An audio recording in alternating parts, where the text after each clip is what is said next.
today's video po, ang tatalakayin naman po natin, bakit nga ba may mga babae na may asawa na ay nanonood pa rin ng bold. Binago ko lang po yung salitang PORN, no? So, yun po yung tatawag muna natin dyan para po hindi po masyadong mano. So, ano nga ba yung mga dahilan kung bakit may mga babaeng nanonood pa rin ng ganyan kahit na may boyfriend na o may asawa na? At ano nga bang epekto nito sa ating katawan? So, alam ko mga lods, karamihan lalaki talaga gumagawa nito, no? May asawa na, may jowa na nanonood pa rin ng bold. So, kami mga babae lods, kung tatanungin nyo kami, no? May mga babae nga bang nanonood pa rin ng ganyan? Syempre naman, at isa na ako dun. Ako nga, may asawa na ako, may anak na ako, nanonood pa ako ng ganyan. Pero palihim. So, hindi po namin pinapakita yan. So, unlike po sa inyo mga lalaki, minsan harap-harapan. Katabi pa yung asawa ninyo, nanonood kayo ng ganyan. Kung minsan naman, nanonood kayo pagka naliligo. O, di ba? And then, nag-ano kayo, nagsasarili, di ba? So, kami mga babae, palihim namin ginagawa yan. Hindi po talaga kami lantaran. So, bakit nga ba nanonood pa rin kami niya kahit na sawang-sawa na kami sa Gerger? So, unang-unang dahilan nga po ay ang lack of satisfaction. So, ibig sabihin ko po dito, Lods, no, ginagawa po ng isang babae yan na nanonood pa rin ng ganyan kapag po ang partner niya po ay hindi ganun kagaling sa kama. So, hindi po siya nakokontento sa partner niya. So, kunwari, kumakain nga ng bibingka. And then, kumakain na ng bibingka, hindi naman nakakasatisfy. Hindi naman ako nalalabasan. So, kumakain lang, dila-dilaan lang, and then, yun. Wala naman nangyayari. And then, pasok na. So, ang babae po kasi, ang gusto talaga niyan, matagalan na kainan. So, yun talagang kainan na matatapos kami.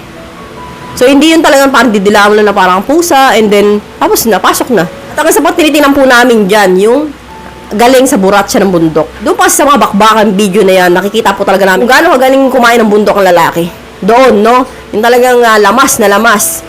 Pero pag personal na, alam naman po natin, may katamaran po talaga minsan ng mga lalaki, no? Na konting lang, chup-chup lang, konting kain lang, and then pasok na. Nagmamadali, parang lagi may lakad. So, unlike po doon sa video na yun na pinapanood nga natin, no? Medyo, it takes time talaga para matapos sila.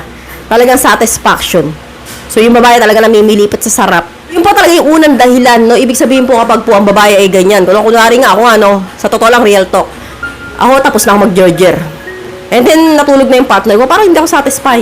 Parang gusto ko pa. Tulog na, pagod na. Alam ko naman ng mga lalaki, karamihan mga loads na kapag yan natapos na, tapos na. Bahala ka na sa buhay mo. Pero kami mga babae, syempre, meron kaming kulang, meron pa kaming hinahanap, parang may libog pa. So, ang gagawin po namin, manonood kami ng bold, ng lihim. So, and then, doon namin i-release yung init na yon. Pero lihim nga yun, katulad na sinasabi ko, hindi namin sinasabi. And then kami mga babae, pag nanood kami ng ganyan malinis, talagang burado yung mga history. Unlike sa mga lalaki, andyan ang history, kaya alam na alam namin mga babae kung nanood kayo o hindi. So, yun po yung pagkakaiba. So, mainit po talaga aming, sa aming mga cellphone. So, at ang pangalawang dahilan, syempre, tinitingnan namin dyan yung mga sizes. Syempre, kapag ibang lahi, malalaki. Malalaki ang sandata. So, tinitingnan nga lang namin kung ano bang pakiramdam ng babae kapag ganyan kalaki na yung pinasok. Diba? Yung talagang bordagol. So, alam naman po kasi natin karamihan sa mga Pilipino talaga hindi masyadong malaki. Katamtaman lang, di ba? So, meron din malalaki pero bihirang-bihira. So, ano nga bang epekto sa katawan na ito natin mga loads kung tayo po ay madalas manood ng mga ganito, ng mga bold, no? So, una-una, no, magiging manyakis ka. So, hanap-hanapin mo yan. Kapag araw-araw mong ginagawa yan na pinapanood mo yan, parang pakiramdam mo, parang gusto mo bago kayo mag-Gerger o pagtapos mag-Gerger, gusto mo manood pa rin. So, maa-addict ka dyan, hanap-hanapin ng mata mo yan, and then yun na, maa-addict ka dyan. So, parang hindi kompleto yung gabi mo pag di ka nakanood niyan. Ang magiging masamang epekto nga yung mga loads, kunwari, naging LDR kayo ng jowa mo, or yung asawa mo, umuwi ng probinsya, and then ilang linggo wala, ilang buwan na wala, and then, syempre, hanapin mo sa iba yan. Gerger ka ng iba. Kasi nga, naa-addict ka sa kanonood niyan, syempre, hindi ka naman makontento sa pagsasarili lang. So, ang gagawin mo, hahanap ka ng ibang partner.